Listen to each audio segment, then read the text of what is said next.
Your family, your health, our passion. This is Family Practice with Dr. Jeffrey Foxx, sponsored by Family Practice Associates of Lexington, PSC. Visit us at fpalex.com and like us on Facebook. Welcome to this episode of Family Practice. I'm Dr. Jeff Foxx. Tonight, is it shingles? Is it chickenpox? Is it measles? We're going to talk about skin rashes. Also, do you have shoulder pain? We're going to look at the causes. And February is Heart Health Month. We're going to talk about cardiac care. All that, and Millward Funeral Home is here.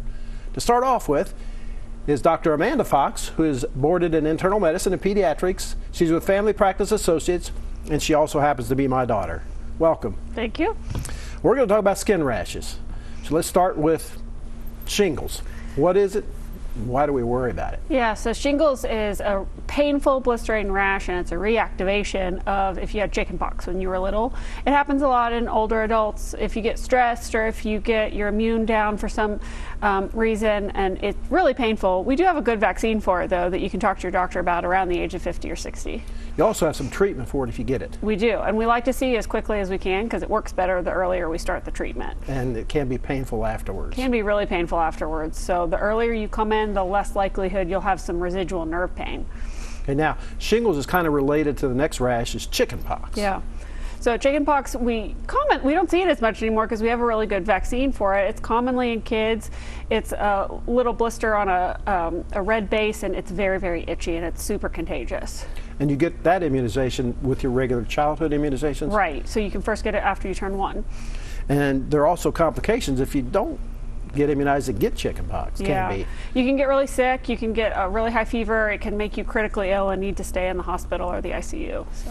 And then roseola, tell us what that is. So roseola is caused by another type of virus, and it's it's also known as 3-day fever. So a lot of times it's again in infants or young children, and a kid runs a really high fever with really no other symptoms. So they don't have an ear infection, they don't have a cough, they don't have a bellyache, and then after 3 days of a fever of 102, 103, they have a rash all over their body. It's usually flat and red, and they usually feel better when they have the rash. And the worry is because you don't know what's going on, the fever's there, and you don't have the rash, you got to make sure nothing else is causing the fever. That's right. So if your child has a fever that high, we do want to take a look at him in the office. All right, hand, foot, and mouth disease. That's a nasty one. It's a bad one. So that is another very contagious disease, and it usually pops up, again, little blisters, as it's called, on your hands, feet, and mouth. And for little kids, it can also really be in their diaper area. And it's really painful. A lot of times if you just see a couple of bumps, but your baby isn't wanting to eat or drink normally and is running a fever, that can be a telltale sign of it. You mentioned not eating or drinking, and dehydration is one of the problems that could come if they're not drinking good. Yes. So, trying to keep pain control medicines in them if they're hurting. You can use, sugary beverages at that point, like apple juice, if that tastes better to them than their regular formula, breast milk or milk. Okay, contact dermatitis. Yeah, so that's if you're allergic to something. A lot of times it's a plant, so poison ivy is a contact dermatitis, and it's really itchy and red. It can also be from something new, like a new lotion or a new detergent. All right. And you mentioned poison ivy, but it doesn't have to be poison ivy. It could be, it doesn't have to be a plant. It could be anything. Could be anything, okay. Yeah.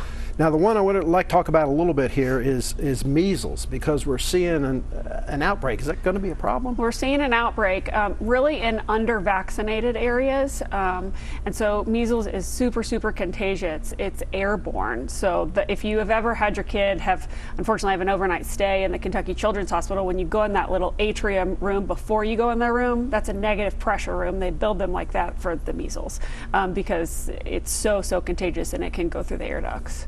So what's the worry about measles? Just a rash? Yeah, so a lot of kids, when they have measles, number one, they have a really, really high fever.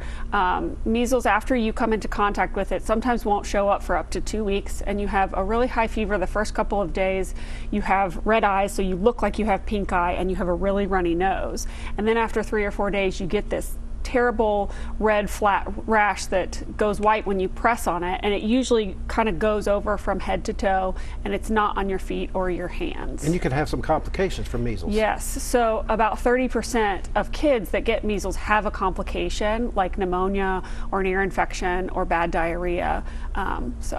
Yeah. And it's preventable. It's very preventable. The vaccine is well studied. It is very effective. You can get one when you're 1 and when you're 4, and whenever when you're an adult. And if you're a healthcare worker, sometimes before you go to work in a healthcare situation, you have to make sure you're immune to measles. Yes, you can get a blood draw to make sure that your titers are still active. Most people, their vaccine titers are effective lifetime. Well, we appreciate you coming in. Thanks for all the information. There's a lot of other rashes out there. Maybe we'll have you back to talk about some of them later. Thanks. We'll be right back.